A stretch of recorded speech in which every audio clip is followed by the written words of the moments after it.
மக்களவைத் தேர்தலில் மக்கள் நீதி மய்யம் சார்பில் போட்டியிடும் 21 பேர் கொண்ட முதற்கட்ட வேட்பாளர் பட்டியலை அந்த கட்சி வெளியிட்டுள்ளது. தாம் போட்டியிடுவது பற்றி வரும் 24ஆம் தேதி வெளியாகும் அடுத்த கட்ட பட்டியலில் தெரியவரும் என்று அதன் தலைவர் கமல்ஹாசன் கூறியுள்ளார். சென்னை தியாகராய நகரில் நடைபெற்ற நிகழ்ச்சியில் மக்கள் நீதி மய்யத்தின் தலைவர் கமல்ஹாசன் வேட்பாளர் பட்டியலை அறிவித்தார். அதன்படி வடசென்னையில் ஓய்வு பெற்ற IPS அதிகாரி மௌரியாவும், மத்திய சென்னையில் கமீலா நாசரும், வேலூரில் தொழிலதிபர் சுரேஷும் களம் காண்கின்றனர்.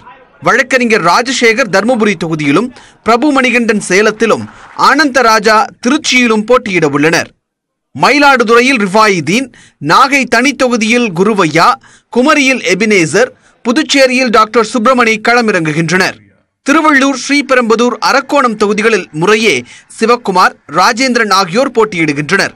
கிருஷ்ணகிரி மக்களவை தொகுதியில் தொழிலதிபர் ஸ்ரீ காருண்யாவும், விழுப்புரம் தொகுதியில் அன்பின் பொய்யாமொழியும், நீலகிரி தொகுதியில் ராஜேந்திரனும் போட்டியிட உள்ளதாக கமல்ஹாசன் அறிவித்தார். திண்டுக்கல், சிதம்பரம், தேனி, தூத்துக்குடி மற்றும் நெல்லை தொகுதிகளில் சுதாகர், ரவி, ராதாகிருஷ்ணன், பொன்குமரன், வெண்ணிமலை ஆகியோர் மக்கள் நீதி மய்யம் சார்பில் போட்டியிட உள்ளதாக அறிவிக்கப்பட்டுள்ளது.